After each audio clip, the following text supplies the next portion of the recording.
Spoštovane dame in gospodje, lep pozdrav, teden šoa, spominjajmo se 2021, 27. januar 2021, sem Mihajl Toš, pozdravljam vas v hotelu Mitra na Ptuju.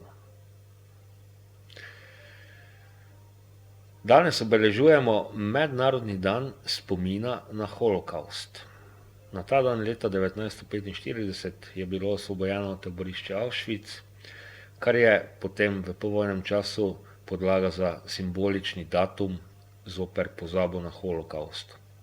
Seveda se pa moramo zavedati, da je holokaust tematika, katero moramo razumeti in na smiseln način obdelovati vsak sleherni dan, kajti, kot sam poudarjam, to je točka v človeški zgodovini, kjer je človek industrializiral smrt. Se pravi, tega ne moramo tretirati kot nek zgodovinski dogodek tam onkraj našega časa ali pa nekaj, kar smo navajeni gledati v filmih, da ko se televizija ugasne, da tega ni. Oziroma zavedati se moramo predvsem, da so posledice tega še danes tukaj in da, če rečemo tudi out of the box, moramo se pričeti ukvarjati s tem, da analiziramo, kako je tok razvoja sveta zaradi tega obdobja druge svetovne vojne preusmerjen glede na neko, imenujmo to takole, neko naravno silo, ki bi svet razvijala, vkolikor človeštvo ne bi padlo v prvo in kasneje drugo svetovno vojno. To so področja, katerim moramo posvetiti res ustrezno mero inteligence, pameti in tudi pozornosti. Za ustrezno razumevanje fenomena, pojma in učinkov tega fenomena, se pravi holokausta, je treba z izobraževanji pričeti že pri ljudeh, ko so v otroških letih, in sicer na načine, ki jih ne bodo travmatizirali oziroma od tematike odvračali. Pogosto ljudje radi v tem kontekstu rečejo, joj, to je pa tako grozno, ne morem niti gledati, se obrnejo in gredo stran, ne zavedajoč se, da je to fenomen, ki se jih dotika, tudi če se oni ne dotikajo njega. Se pravi, moramo se povsem seriozno, odgovorno in z ustreznim zavedanjem problematike lotevati in v našem projektu Kaj in kam smo zato pripravili zelo poučno animacijo, ki dejansko fenomen holokausta predstavi na povsem nazoren način, ampak na podnačin, imenujemo tole podnačin, da je možno s to animacijo izobraževati že otroke. Sedaj si bomo nekaj kadrov pogledali, potem pa povem nekaj o bistvu in o verziji VR 360, ki smo jo pripravili letos.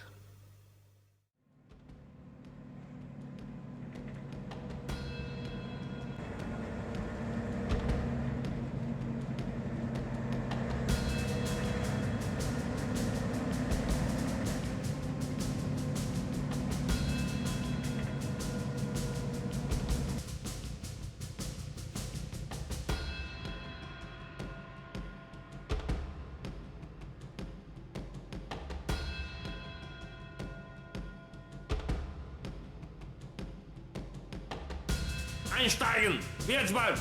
Einsteigen, Juden! Einsteigen, wird's bald! Einsteigen, schneller! Einsteigen! Einsteigen, Juden, schneller!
Männer rechts, alte Frauen und Kinder links. Animacija, katere nekaj kadrov smo si sedaj ogledali, bo v naši veliki publikaciji Kein Kampf, ki bo luč sveta ugledala letos aprila, ko je tudi 80. obletnica obiska Adolfa Hitlerja v Mariboru, publicirana v 2 dodatnih verzijah. Eno je Metamode, druga je Ego Mode, oboje v VR 360 tehniki, prostorski. Danes te verzije tukaj žal ne kažem, zato ker smo omejeni na virtualno predavanje. Kajti ti 2 nove verzije animacije bosta narejeni za tako imenovana virtualna očala in gledalke oziroma gledalci jih bodo lahko gledali z pozicije opazovanja oziroma z pozicije doživljanja. To bo zelo velika novost, da se lahko dejansko skozi animiran film vživiš v proces holokausta, kajti še enkrat poudarjam, mladino, pa ne samo mladino, vse generacije treba izobraževati, da razumejo, doumejo in dejansko zapopadejo, kaj je holokaust bil in da se ti fenomeni ljudi dotikajo, tudi če se ljudje njih ne dotikajo. Se pravi, velika publikacija celotnih virtualnih vodnikov, ki jih imamo, plus dodatni materiali, se bo izvršila v aprila in potem bo na voljo tudi mnogo več materialov prirejenih posebej za izobraževanje otrok in naslednja verzija našega filma Pričevalca z Borisom Pahorjem. In imam tu še nekaj idej, ki se mi razvijajo, upam, da jih bom dotlej uspel realizirati. Želim pa povedati sledeče, tudi če je dan spomina na holokaust ta en dan v letu, 27. januar, se moramo vsak sleherni dan zavedati.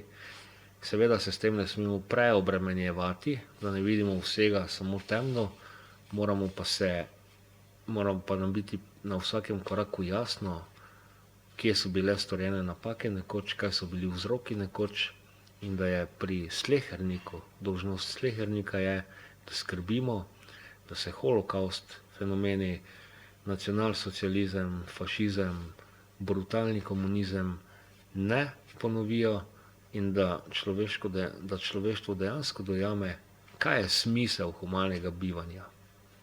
Ne moreš svoje sreče graditi na nesreči ostalih.